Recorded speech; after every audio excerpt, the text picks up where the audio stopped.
All right. Today's SPY was up 0.41%, and we're still seeing SPY butting up against this very important resistance zone between SPY 436 and that gap fill just above 438. Now keep in mind, I still think from 420 we could start onto a Q4 bull rally that should take us up towards 460 by the end of the year. But keep in mind that is not going to happen in a straight line, and what I want to see coming up very soon, which may happen as soon as tomorrow, is I eventually will want to see a higher low pullback, and then I want to see the bulls continuing to push. And then of course nothing happens in the straight line, so we'll likely do a path full of ups and downs on the way towards that target at 460. So this is just a general guideline that if you're buying from 420 and willing to hold, you could have a very low risk, high reward entry. And I did go into great detail about that during the time we were getting the pullback. And I said if there was ever a time to catch the falling knife, that was going to be it. And as you can see now, you have a very low risk trade if you took that suggestion. So as I always tell you, nothing moves in straight lines, so do expect plenty of volatility, especially now that we're getting in this critical resistance zone. And I'm not saying that we can't go higher than what I've drawn. I'm simply giving you some type of template to be aware of. So even if you're bullish, you should be prepared for pullbacks along the way as we start higher towards that path. And if at any point we come down here and slice through 420, then we're likely getting more of a bearish scenario where we're going to continue into this downtrend. So to be very clear, I do think Q4 will be a bull rally, but that is going to require the price action to agree with me. And so far, the price action is agreeing with me with this very impulsive bounce off 420. But we do have to acknowledge this is critical resistance, probably not easily broken, which means this would be the perfect time to lock your profits and prepare for a pullback. I want to see that pullback either holding above the 20 daily moving average or this breakout of 430. And if we go too much lower than 430, I would be very cautious. So that would be a great risk level to take advantage of. So if you did buy at 420, you may want to move your risk level up here to 430. Now also keep in mind we have gaps up here at 447 and 455, so you could very easily see how those could be the next gaps to fill if we are starting back into this bull trend, which means this was simply just a correction on the weekly chart. And on the weekly chart, SPY 420 is now going to be our new higher low as we continue to push higher for our next higher high. On the NASDAQ 100 triple Qs, we were up 0.71% today, and the triple Qs now have the third day in a row back above all the moving averages, and today we did get the price action breakout above that critical resistance at 370.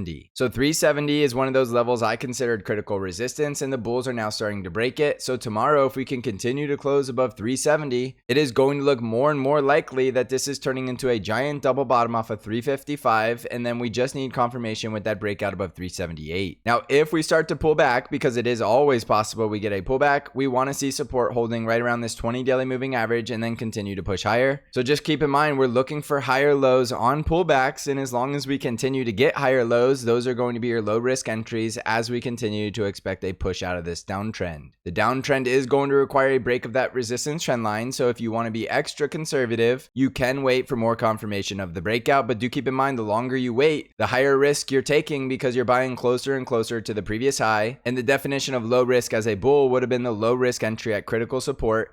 That way you have a small loss if you're wrong. So keep all of that in mind as you develop your trade plan, and you can quickly see how fast we are erasing that correction, which is telling us that was likely just a pullback or a correction within a bull market. On the Dow Jones, we were up 0.17% today, and the Dow Jones has the second day in a row closing above 336, but also the second day in a row rejecting below a negatively sloping 20 daily moving average. This goes with what I'm telling you on SPY and triple Qs. It's possible we need a pullback to a higher low before we get enough energy to continue to push higher. So in the Dow, if we continue to push, we will be looking for 341, but more than likely we are going to need higher lows very soon before we can continue to push any higher. On the Russell 2000 IWM ETF, we were down 0.17% today, and again, just like the Dow Jones, the second day in a row rejecting below a negatively sloping 20 daily moving average, so don't be surprised if we need a higher low pullback before we can go close that gap just below 180. So you can see across all four indices, it does look like we're very close to needing a pullback, and as long as that pullback resolves into a higher low into a higher high, we are likely going to be breaking out of these downtrends and starting back into that bull market. On the ARKK ETF, we were down 0.72% today, and we are trying to hold above the 20 daily moving average, but again, this is going to be very strong resistance right around 40.5.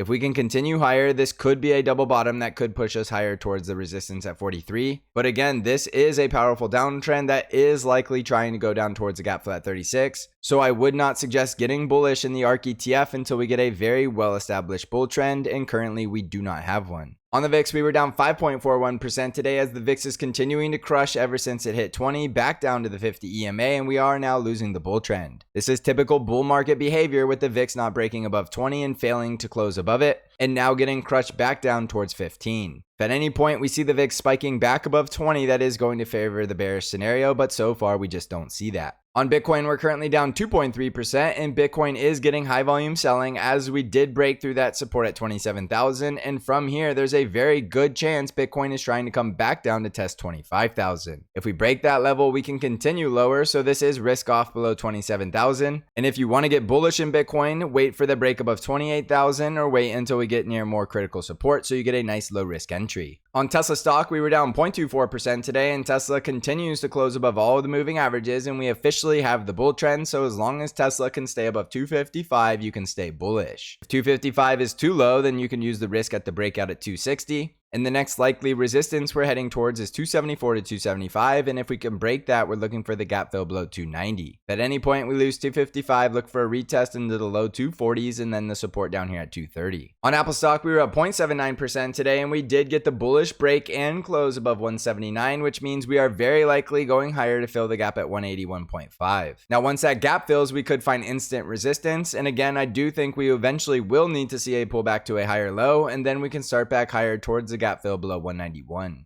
So jumping back over to the S&P 500, we are getting a lot of confirmation from the price action that the correction is likely over, but we simply need to see a higher low back into a higher high and breaking out of the downtrends to confirm it. Tomorrow we do have CPI data, so that should be a catalyst to help us get moving along. And no matter what you're doing, whether you're shorting or going long, or you still believe it's a bear market or you still believe it's a bull market, all that matters is that you have a trade plan and you're managing risk around these critical levels. It's looking more and more likely that the bulls are going to take over in Q4, and we're getting very close to getting that final confirmation. So if you're still not sure what you want to do, simply be patient and we'll get a lot more clarity over the next 2 to 3 weeks. If you want to come crush this market, consider joining the Stocks channel, Discord, or Bang Trade Alerts, and you can find out how to join either of those services by clicking on the links below. So thank you for watching, everybody. I hope you're crushing this market, and as always, I will see you in the next episode.